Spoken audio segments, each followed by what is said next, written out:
and welcome to the first video of relation and functions. In today's video, we will learn what is a relation and all about relations. A relation is a rule that links one or more output to one or more input. सबसे पहले relation होता किसमें है? Relation sets के बीच में होता है. कैसे? जो input is an element in the starter set. जो पहला set होता है उसमें input जो है वो डिनोट होता है x से, यानी कि मैं ये भी बोल सकती हूँ domain, right, when we talk about two sets.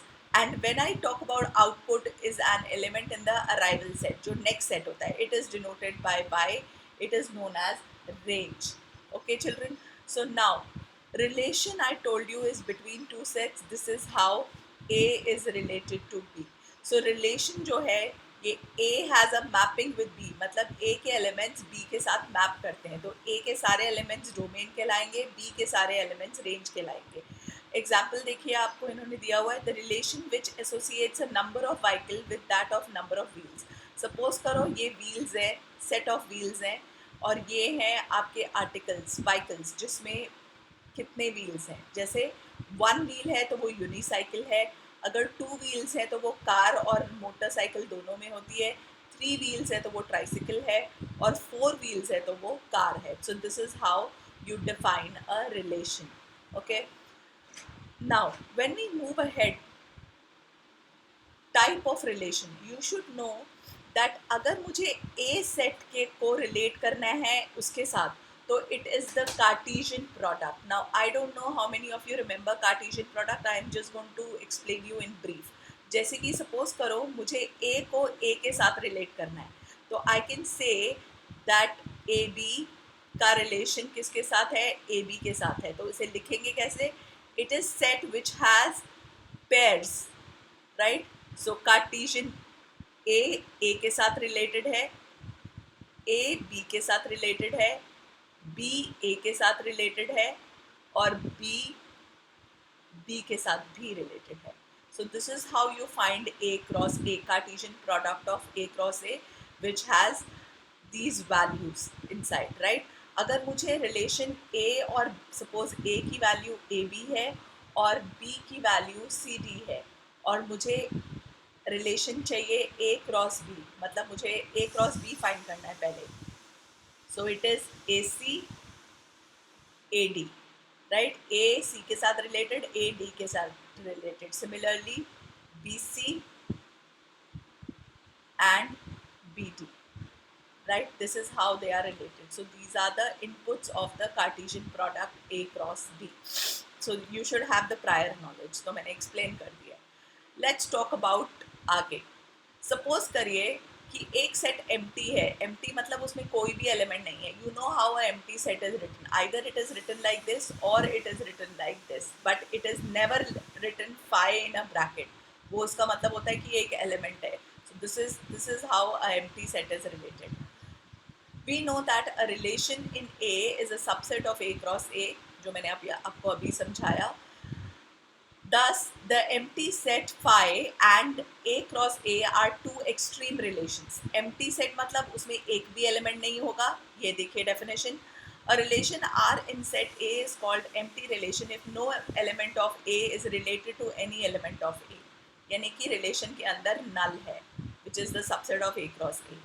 और यूनिवर्सल रिलेशन उसे कहेंगे जिसका मतलब है सारे के सारे एलिमेंट्स एक दूसरे से रिलेटेड है. Every element of A is related to A, the way, right? So R is equal to A cross A, that is universal relation. This is a empty relation.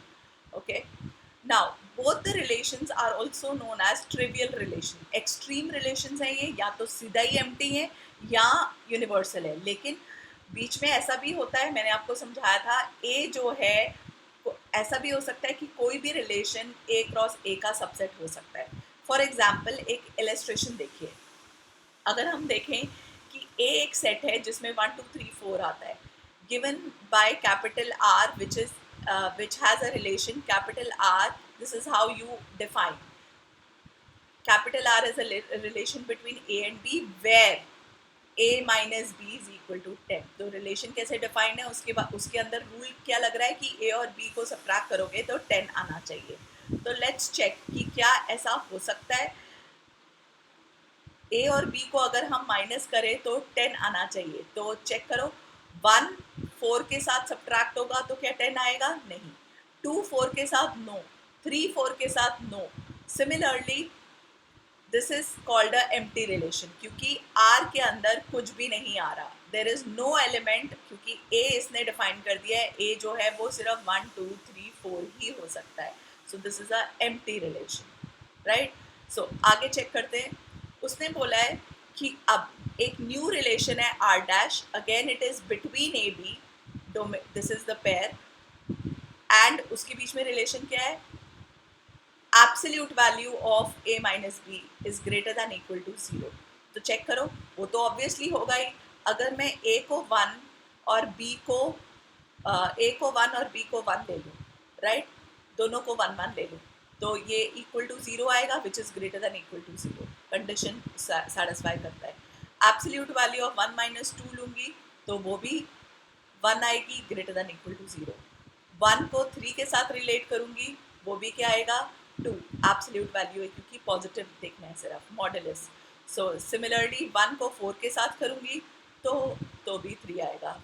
तो इसका मतलब every element is related. Similarly 2 के साथ अगर मैं सारे elements लूंगी, 2 के साथ 1, 2 के साथ 3, 2 के साथ 4, तो वो भी रिलेटेड है। सिमिलरली 3 के साथ एलिमेंट्स लूंगी, 3 के साथ 1, 3 के साथ 2, 3 के साथ 4, वो भी रिलेटेड है, राइट, वो भी इस कंडीशन को सेटिस्फाई करेंगे। 4 के साथ लूंगी, 4 के साथ 1, 4 के साथ 2, 4 के साथ 3 एंड 4 के साथ 4, तो वो भी रिलेटेड है। So this is called a universal relation, जिसमें हर एक एलिमेंट आपस में रिलेटेड है। So this is known as, this is the example of a universal relation, sorry, not relationship। All right, let's talk about the most important topic now। आपकी जो next exercise है वो सिर्फ और सिर्फ इस पार्ट में रिलेटेड है। A relation R is set in set A is called reflexive अगर हर एलिमेंट A का आपस में रिलेटेड है। तो if A, A बिलोंग करता है रिलेशन में for every A belonging to capital A, then we say it is reflexive in nature। Okay, इसमें अगर आपने चेक किया था तो ये रिफ्लेक्सिव था। कैसे? क्योंकि 1 1 सेटिस्फाई कर रहा था इसको, 2 2 भी सेटिस्फाई कर रहा था, 3 3 भी सेटिस्फाई कर रहा था इस रिलेशन को, एंड 4 4 भी सेटिस्फाई कर रहा था, right. So it that is reflexive, same element with the same, मतलब इमेज और जो डोमेन और रेंज है जो वो सेम होनी चाहिए, राइट। आगे चलते हैं। सिमेट्रिक, अगर if A1 A2 belongs to a relation, मतलब अगर A और B एक रिलेशन में बिलोंग करते हैं, और अगर मेरे पास रिजल्ट में B और A भी रिलेशन को बिलोंग करते हैं, then I will say symmetric. नाम से ही पता चल रहा है, सिमेट्री मतलब अगर चाहे आप किसी भी साइड से देखो वो सेम दिखना चाहिए। So that is how we remember symmetrical, कि अगर A का रिलेशन B के साथ है और तो B का रिलेशन भी A के साथ होना चाहिए for again all A B belonging to capital A. यानी कि बुक में इन्होंने A1 A2 लिया है, A1 A2 belongs to R, that means A1 A2 का रिलेशन है, तो A2 A1 also belongs to R for every A1 A2 belonging to A, right. इसके लिए फॉर एवरी अगर, क्योंकि ये ज़्यादा आसान है समझने में, तो that is why I have taken, this is little confusing. Similarly transitive देखते हैं। ट्रांजिटिव क्या कहता है? अगर ए बी रिलेशन में बिलोंग करता है एंड बी सी भी रिलेशन में बिलोंग करता है, और हमारा रिजल्ट है A C is also in the relation, again for all A B C belonging to R, then we say it is a transitive relation, right children. So अब हमने कितने तरह के रिलेशन पढ़े। रिफ्लेक्सिव क्या होता है पहले ये तो पता ही है। एम्प्टी रिलेशन क्या होता है, यूनिवर्सल रिलेशन क्या होता है। एम्प्टी मतलब एक भी एलिमेंट एक से दूसरे से रिलेटेड नहीं है। यूनिवर्सल मतलब every element is related. Reflexive मतलब एक एलिमेंट आपस में ही रिलेटेड है, राइट। सिमेट्रिक मतलब अगर ए और बी रिलेटेड है तो बी और ए भी रिलेशन में होने चाहिए। ट्रांजिटिव मतलब अगर A B and B C आपस में रिलेटेड है तो ए सी भी रिलेटेड होने चाहिए। अब आई हमारी फोर्थ डेफिनेशन। फोर्थ डेफिनेशन क्या कहती है? That if a relation has both, if a relation has both मतलब is both नहीं, all three, it obeys all three this thing, it is reflexive also in nature, it is symmetric also in nature and it is transitive also in nature। तो उसको इन्होंने क्या किया है, special नाम दे दिया है ऐसे रिलेशनशिप को जो कि सिमेट्रिक भी होता है, ट्रांजिटिव भी होता है एंड रिफ्लेक्सिव भी होता है। That relation is said to be as equivalence relationship. Okay, a relation which is reflexive, transitive and symmetric। जैसे कि मैं आपको एग्जाम्पल देती हूँ, जो हमने ऊपर एग्जाम्पल किया था R डैश का, चेक करो। AB belongs to AB belongs to a relation R dash where absolute value of AB is greater than equal to 0। Let me explain you with the help of example। और उन्होंने बोला है A जो है वो क्या हो सकता है, 1, 2, 3 and 4 हो सकता है। तो हमने जब R dash फाइंड किया था children, so I am not explaining you again. So 1,1 relation को बिलोंग कर रहा था, क्यों? क्योंकि 1 - 1 का एब्सोल्यूट वैल्यू 0 आता है जो कि ग्रेटर दैन इक्वल टू 0 है। सिमिलरली 2 भी बिलोंग कर रहा था, 3 भी बिलोंग कर रहा था और 4 भी बिलोंग कर रहा था। तो चेक करो, रिफ्लेक्सिव तो हो ही गया। Every element of A is is is having the same relation with their own image, right? So this is the reflexive in nature। Now let's talk about transitive। अगर 1 और 2 आपस में रिलेट कर रहा था, कैसे? 1 - 2 करोगे तो एब्सोल्यूट वैल्यू जो है वो 1 आएगी which is greater than equal to 0। तो क्या 2 और 1 भी आपस में रिलेट कर रहे हैं? चेक करो, 2 - 1 तो होता ही 1 है, तो एब्सोल्यूट वैल्यू उसकी भी ग्रेटर दैन 0 है। सिमिलरली अगर 1 3 के साथ रिलेटेड है तो 3 1 के साथ भी रिलेटेड है। अगर 1 4 के साथ सेम रिलेशन में है तो 4 1 के साथ भी रिलेटेड है।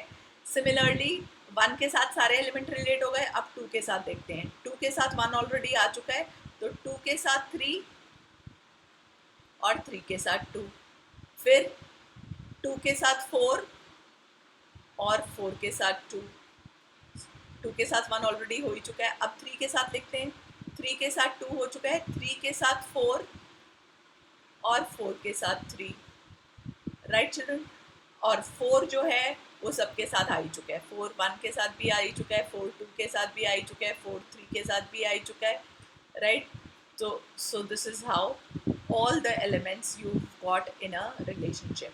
Now let's check कि ये जो डोमेन पेयर्स हैं, राइट, क्या ये रिफ्लेक्सिव तो हमने देख ही लिया क्योंकि ये सारे बिलोंग करते हैं, तो that is reflexive in nature. Let's talk about symmetric. ये देखो सिमेट्री भी आपको दिख रही है, A B belongs to R, B A also belongs to R, so it is symmetrical also. Let's talk about transitive in nature। So 1, 2 belongs to R, right? 2 3 belongs to R। तो क्या 1 3 भी R को belong करता है? हाँ करता है। Similarly आप कोई और एग्जाम्पल देख सकते हो, 1 4 belongs to R, 4 2 belongs to R। क्या 1 2 भी R को बिलोंग करता है? हाँ करता है। तो this is how you will check transitive in nature. So एक रिलेशन जो कि रिफ्लेक्सिव, सिमेट्रिक, ट्रांजिटिव तीनों होता है, उसको एक स्पेशल नेम दिया जाता है equivalence relationship. So this is a equivalence relationship। I hope I am clear with what is a relation, what are types of relations, right children? And what is you should know how to find A cross A या A cross B Cartesian product find करना आना चाहिए। So this is all about relations children, okay? So in the upcoming video we will solve first exercise which is based on this topic। All right, so see you in the next video। If you have any doubt related to what is a relation and types of relation, kindly mention in the comment below। Thank you।